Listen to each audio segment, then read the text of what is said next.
So this is my collection of BMWs.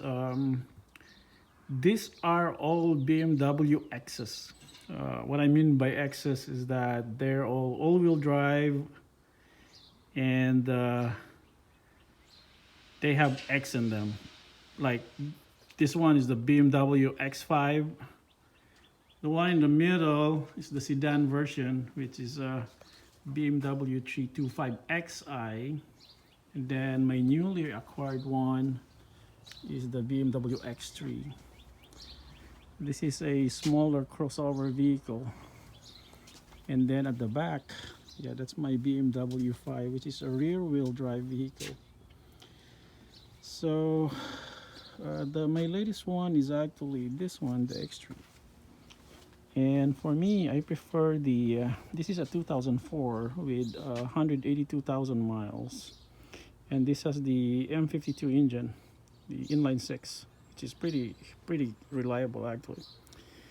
And this one is a 2006. It has like around 162,000 miles, and I'm planning actually to sell it. I like this car pretty much. It looks pretty, very quiet, very fast. If you drive like around 85,000 miles, you will not feel anything with this car. There's no wind noise, no road noise. The drivetrain is pretty good. The only problem I have with this one is that the maintenance for this is gonna be very expensive because it's an all-wheel drive. I need to do replace the wheels for this. I mean the tires. I don't like the headlight at all. It has the N52 engine, which is actually like there's a lot of preventive maintenance you need to do. But I did already lots of stuff on this car. I already changed the eccentric shaft sensor, the valvetronic gasket, the valve cover gasket. The previous owner replaced the starter, the crankshaft position sensor. I did a lot of stuff on this one, like change the interior. The interior for this was actually like tan, and then I just replaced it. And then it also has the Android stereo, and the Android stereo for this is Ionon. So yeah, the interior is actually pretty good. I replaced it with black seats, and then the mat is actually from another E90. And yep, that's my stereo. Actually, the Ionon stereo for this is not actually pretty good because you could see the gaps in here. I just bought it like really cheap, so I don't really care for now. It has its own drawback, like most Android. Like it doesn't connect to your hotspot like automatically. You need to do it manually every time, which is annoying. But the Bluetooth works. Streaming is fine. So the interior for this is actually pretty good compared to the previous models, like the E46. You know, it's actually very decent. The E46 has it doesn't have a nice interior. This one has held up pretty well, and I don't really have lots of issues with this car. It's pretty good. Going to X5, this is actually a 2001 with the M52 engine, and this is so far the most reliable BMW that I ever owned. It's a 2001 with around 159,000 miles in it, and the only issue that I have with this car is the window. The windows, I think this one just dropped, and it's very common. I don't have any issues with the door handles, and the interior is also pretty good. It held up pretty well. I have black seats. It started to get worn actually, but I'm going to recondition them again. Yeah, like the passenger side, but the interior is actually pretty good for a 2001. And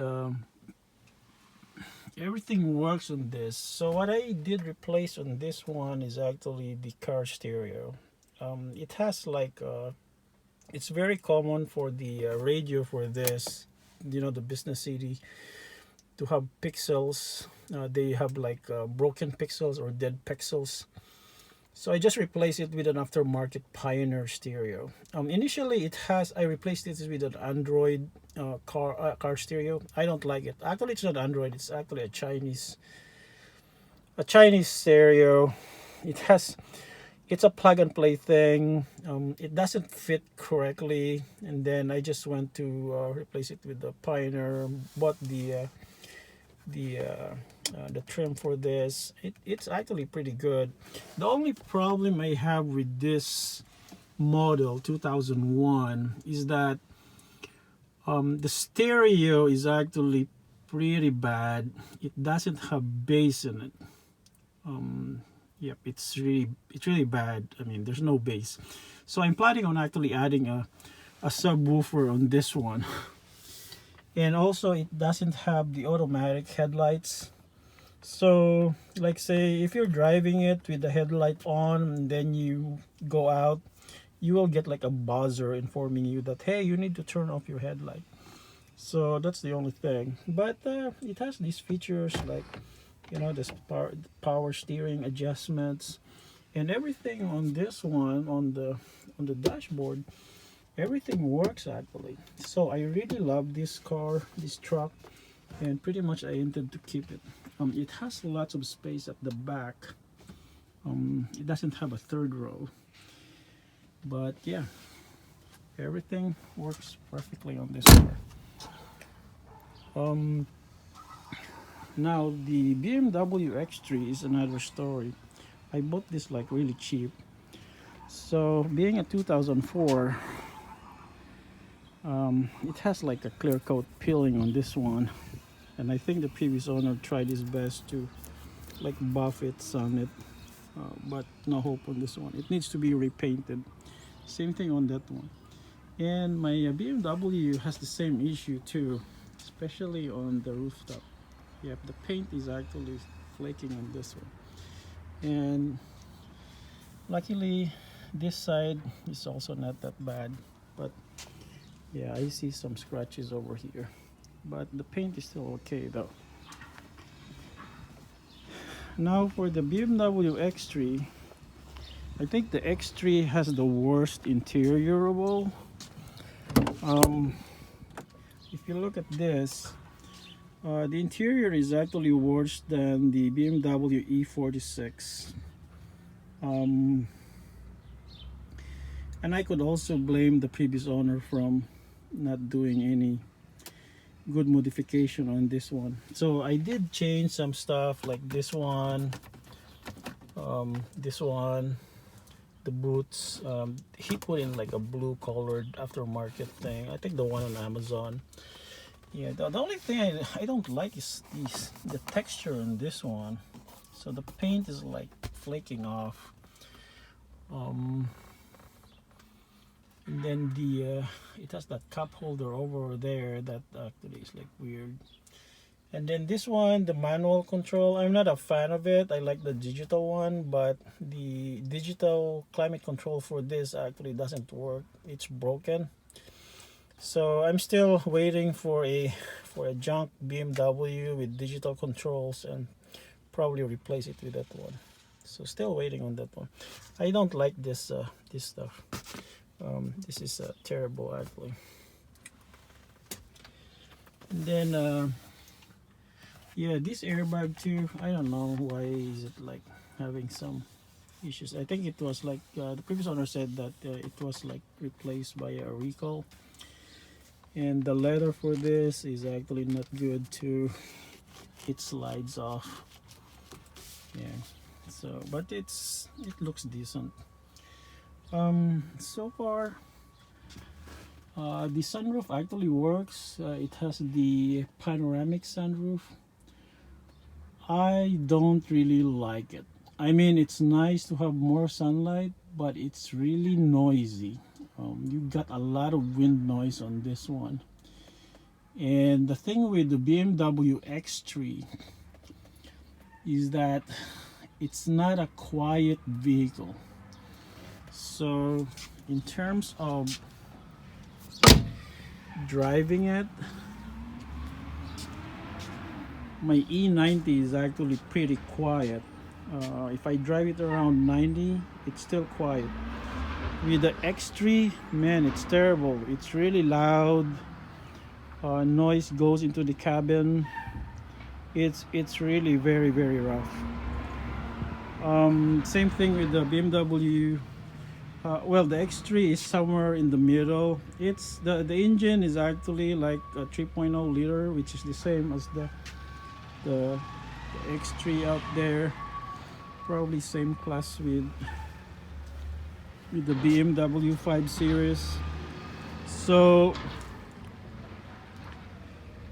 but this thing actually is also like very quiet, so I could drive like 85 miles in this one and I could just only hear the engine running, but there's no like wind noise or anything that will make you uncomfortable. Yeah, this is actually have a very decent ride. The X3 is actually the worst of all. Now comparing the three engines for the BMW X5. Actually, this is similar to the BMW X3 that I have, the M54 engines. You get lots of space out here, tons of space. And if you remove this one, you could access everything. It still has a fan though, which is weird because my 2004 doesn't have a fan. This one has a clutch fan. So it's possible that on the X3 you could actually like put in a clutch fan too. Yep, so you still have the dipstick and your charging ports. Now for the N52, you'll notice that it has new valve cover gaskets and it has an electric water pump in there. So there's like fewer pulleys on this one. Yeah, look at my power steering, it's like seeping. So those are the charging ports. Quite tight, but it's okay. So you have an electric fan here. It doesn't have a fan clutch. For this one, yeah, I have an electric fan in here, not a fan clutch, and it's a little bit tight, but not that bad. And this is the drug bin. Previous owner actually has oil in there and some bungee cords. This is your charging port, and I have a dipstick. You won't find that on the E90. Yep.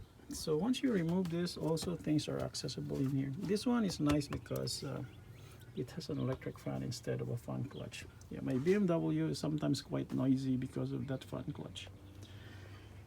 So if you look at that engine, that's pretty much similar to the BMW X5, and this one sits lower, so it's easy actually to work with this car. Yep.